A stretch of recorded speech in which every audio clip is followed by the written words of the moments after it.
Tom Allen, new defensive coordinator for the Clemson Tigers, had his introductory press conference today, Wednesday, January 15th. Dabo Swinney was on hand to introduce him to the Clemson Tiger media and also the Clemson Tiger fans. Opened up with a nice little monologue on why he chose Tom Allen for the job and the kind of process that he went through when choosing a defensive coordinator. So, Jordan, I really want to start there before we get into Tom Allen's comments and what he kind of said. What were your thoughts on Dabo Swinney and how he kind of explained his process that he went through while searching for this defensive coordinator?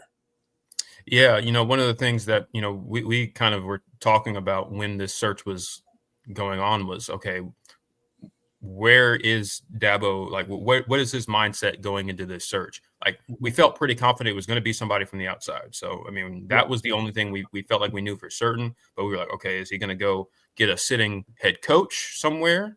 Is he going to go get a sitting defensive coordinator at another school? Is he going to go the NFL route?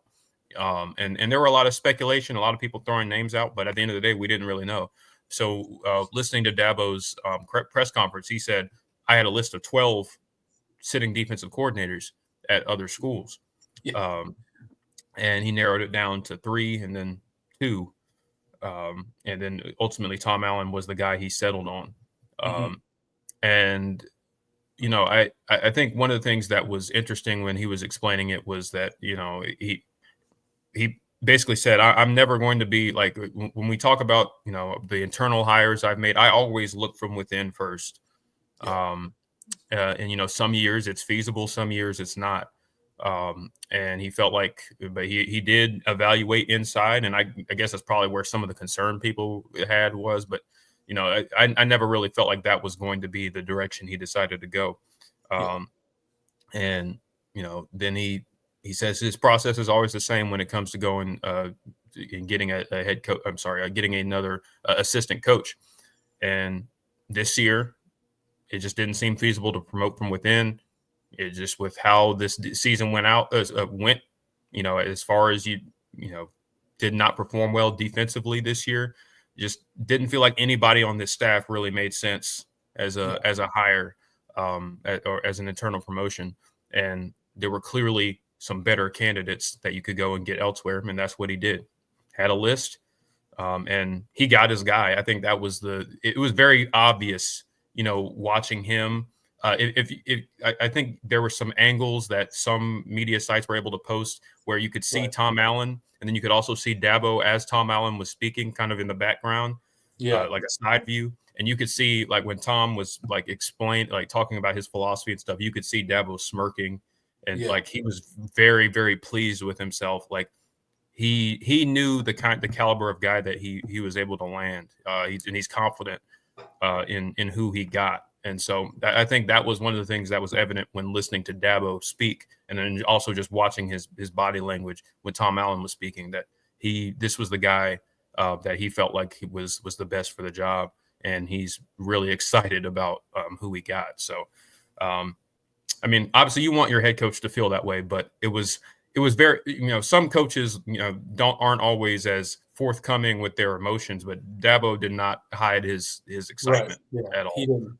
He certainly did not hide how excited he was to have Tom Allen on the staff. And I thought it was really interesting that he kind of gave that insight on the process that he went through when selecting the next defensive coordinator for the Clemson Tigers. He talked about, how many people that he reached out to, not to run names by them, but just to inquire, like, hey, who do you think the best defensive coordinators in college football are right now? Right. And it sounds like that's how he kind of started off with the list, and that's kind of how his list developed. And he also used a lot of that information to narrow down his list from 12 to 10 to 5 to 3 to 2, and then obviously landing on Tom Allen. And, it was insightful to listen to his process. It was also something that he pointed out numerous times within the press conference, was how humbling it was for him as the head coach at Clemson to reach out to all these different people about the open job at Clemson and to receive feedback of just how highly thought of that position is held within the coaching ranks. I know fans have a lot of different opinions when it comes to the Clemson Tigers. Some people out there think that Tom Allen took a downgrade as far as a career step to come to Clemson. I would disagree, but there's fans out there that feel that way. But hearing Dabo talk about all the individuals that he spoke to about this position, the sentiment within the coaching community, at least, seems to be very different than some of the sentiments on Twitter and the rest of the college football community when it comes to Clemson and the level of regard the job is held at. Yeah, absolutely. And you and I have said it, multiple times. Like Clemson is a destination place for Yeah. coordinators. Like that, it's no secret. And within the coaching space, Clemson is a very coveted job. Just to coach, especially coaching under Dabo Sweeney. Like if you get the offer, it's a very exclusive offer, so to speak. Because Right. again, Dabo does not hire a ton of guys from the outside. And over the years, internal promotions were very common. So you didn't see a lot of the guys that did get opportunities to come into Clemson. It was a no-brainer. And with Dabo's philosophy on how he runs the program and how he treats his coaches, it makes it a very, very appealing job. On top of you're going to get paid top-end salary. So it was, I think, for Tom Allen, and it was very apparent, when he was talking that, just everything about Clemson made sense to him. Yeah.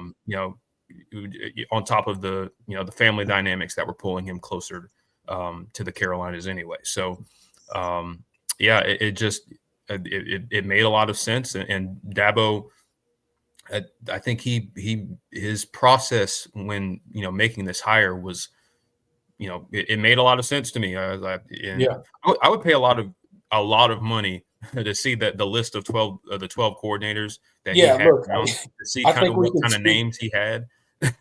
Yeah, I think we can speak for all Clemson fans when we say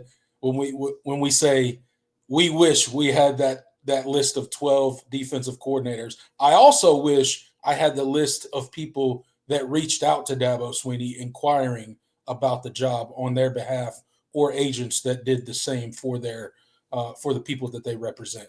That would be an amazing list to have. No one will ever get it. No one will ever know who truly was on that list other than Tom Allen. But I mean, we can all speculate, but we'll never really know. But switching gears from Dabo Sweeney and over to Tom Allen, which is really what the interview was about. His opening statement, you could tell. I mean, this guy, he's high energy. He's very passionate. He's detail oriented. He's very relationship driven with his players. He kind of laid out like, I like to know what makes my players tick individually, so that I can know what buttons to press in order to get the best out of them. I thought that was really interesting. He laid out what he's going to be doing in the coming weeks, meeting with each individual defensive player on Clemson's roster, and getting to know them on an individual level, not just a team meeting. So I thought that was super interesting. But just your thoughts on Tom Allen, kind of his introduction speech that he gave, and what your initial thoughts were just hearing him speak as the Clemson defensive coordinator for the very first time. Yeah, man. I mean, to keep it short, I think he nailed it. I think he nailed the press conference. I mean, I think he said all the things that us as Clemson fans wanted to hear, as far as like his philosophy on defense. I mean, he was very blunt. He said, defense is a very simple. It's very simple. It's not easy, but it's very simple. Right. And he wanted to emphasize, intensity, physicality, takeaways, tackling, and hits.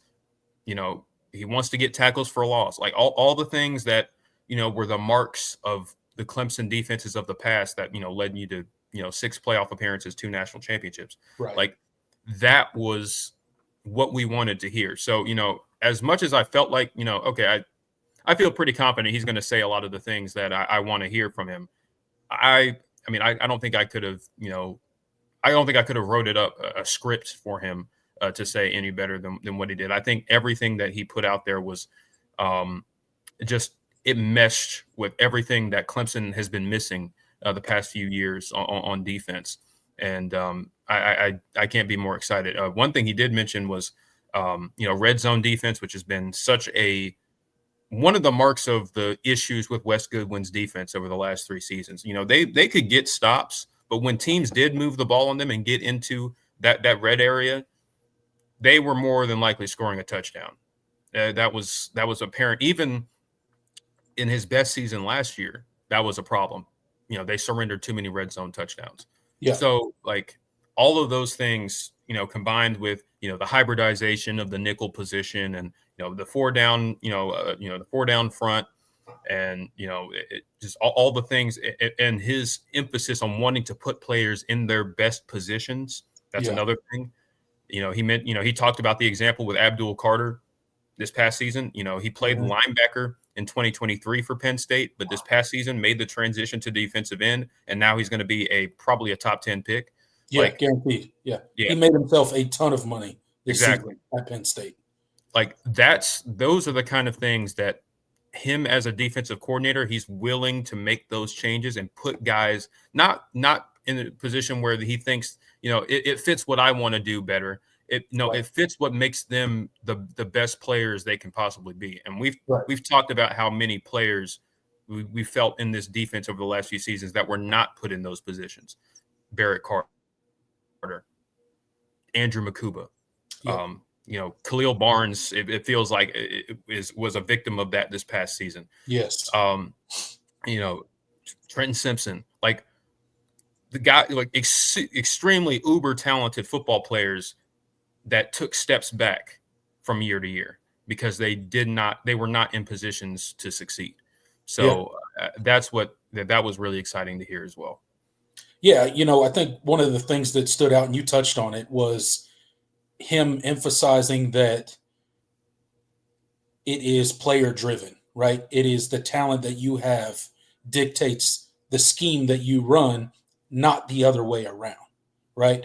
And I think that's very important to have a defensive coordinator that's not only willing to do that, but capable of doing that and still producing at a high level, being able to mold and change his defense based off the personnel that you have in that given season.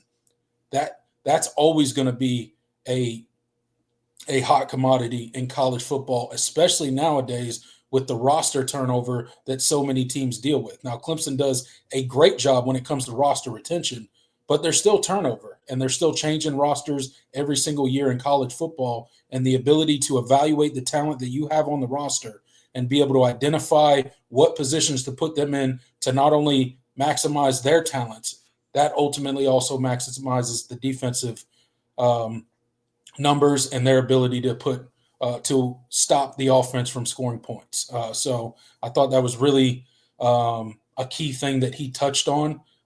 He's a guy that really likes to pressure a lot with the front seven. He likes to mix and match, likes to do a lot of different things. I mean, you mentioned it, but one of the most exciting things I think he's going to be able to see is what he does with that nickel hybrid position, who he kind of tabs for that position. It's going to be fun to watch what he does with the talent that is currently on Clemson's roster, because as most people know, the defensive side of the football is very rich with talent on Clemson. Yes, there are a couple holes, but there's a couple holes on every single team. For the most part, those first 11 guys that are going to run out there are top notch when it comes to the best of college football. No, 100%. And that's what he talked about in his presser. He was like, we had really good talent at Penn State, but I know we're going to have really good talent at Clemson, and one of the things that he mentioned was that, he didn't get to watch a ton of Clemson. I believe he only watched one game, which was the ACC championship game, because they were preparing for SMU in the playoffs. So, I'm like, it's going to be kind of he's going to get a fresh kind of look at these guys.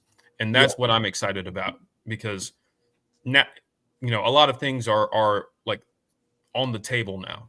and maybe guys that weren't playing as well, and it can be reevaluated with a fresh set of eyes, and maybe put in better positions to succeed. And that doesn't even always necessarily mean changing position or moving, but just utilizing them in different ways. And that's all that I wanted to see, because it just the last 3 seasons, you just felt yeah, there were some successful moments, but there were guys that just flat out did not get better, or they regressed, or they just were kind of out there. And now when you bring in a guy with a fresh perspective, no bias towards anybody, he didn't recruit any of these guys, like, he's going to be able to bring that new perspective, and kind of get a fresh start to this defense, but with some really, really talented pieces to work with.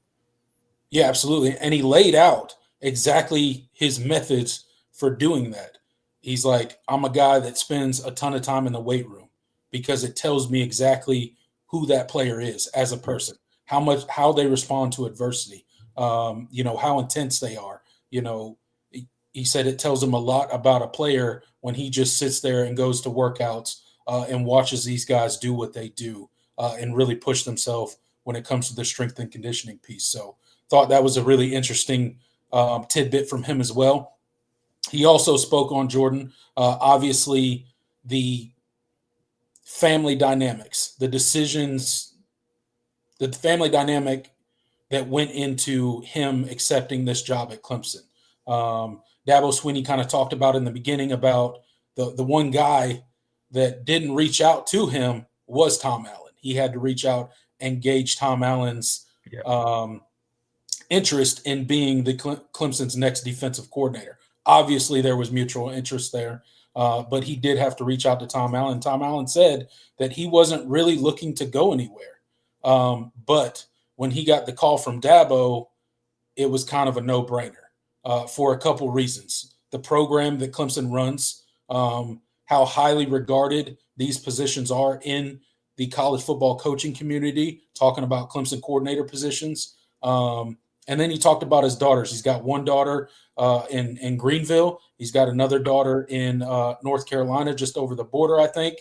So they're both very close. And he got emotional a couple times talking about his wife and the sacrifices that not only she's gone through, but his daughters have gone through throughout his 30-plus year coaching career, and how much it negatively affected them at times, and how much he contemplated on several occasions just going back and being a high school football coach and hanging up this college football coaching dream. And he said he's happy that he didn't, but when he received the opportunity to not only come to Clemson, but to also get his wife down here in Clemson, South Carolina, where she's going to be able to, be a short drive away from both of her daughters, her grandkids. His son's going to be here. Really seemed like a no-brainer for him. Yeah, and that was a really kind of emotional moment in the press conference, and you could tell how much of a family-driven person he is, and that just when you talk about that and Clemson and how much those values align with how this program has been run under Dabo Swinney, it just you felt like it's like, yeah, this made a lot of sense. Like this is almost a perfect match. Like there's not really a whole lot of reasons to think this is a bad match. Like this looks like a no-brainer. And he said that the people that knew me that know me weren't surprised that I made this move. And that's I think that says a lot. So I'm really excited. I think Tom Allen, I think he said all the right things. And again, got to preface this, like we're extremely positive and high on this hire, but again, there are no sure things in coaching. But this is absolutely not. This is probably the most just match made in heaven type of things, type of hires that Dabo has made, probably over his coaching career. Probably second only to Brent Venables. Brent Venables is probably as perfect of a hire as Dabo could have made, but Tom Allen is right there. Right. And ironic that both of them were the defensive coordinators. But I'm excited about the fit, and I think that's ultimately that needs to be the first priority when you Yeah, are evaluating a coach is would they fit in well here? And right. I think Tom Allen is going to fit in just Yeah, I think perfect. it'll be a seamless transition when it comes to the culture piece as well as the schematic piece on defense. He does exactly what Dabo Sweeney likes in a defensive coordinator. So, um, one of the media members also asked about, hey, was Matt Luke involved in this whole thing at all? And Dabo Sweeney did divulge that he did talk to Matt Luke about the possibility of hiring Tom Allen and what he thought about him. And he went on to say that Matt Luke had nothing but great things to say about Tom Allen. And then Tom Allen revealed that he reached out to Matt Luke and asked, what it's like to coach on Dabo Sweeney's staff, just from an inside perspective. We talked about kind of how it's regarded within the coaching community, but having that first-hand knowledge from somebody that you've been on another staff with before, and that and have a friendship with and trust, he reached out to him, and I thought that was an interesting piece of it. So shout out Matt Luke for the assist. Yeah, absolutely. And again, and as far as perfect hires, I mean, Matt Luke is in that conversation as well. Yeah, Just their paths to Clemson are eerily similar yeah, almost. I mean, obviously, Tom Allen never stepped away from the game, but they were both previous Power Five head coaches, and it didn't work out. And they went to be coordinators. You know, Matt Luke eventually stepped away and just needed a break. And Tom Allen obviously spent 1 year at Penn State and then came to Clemson. So their paths are somewhat similar. And I think the value that both of those guys bring to the Clemson coaching staff, being prior head coaches, is pretty huge.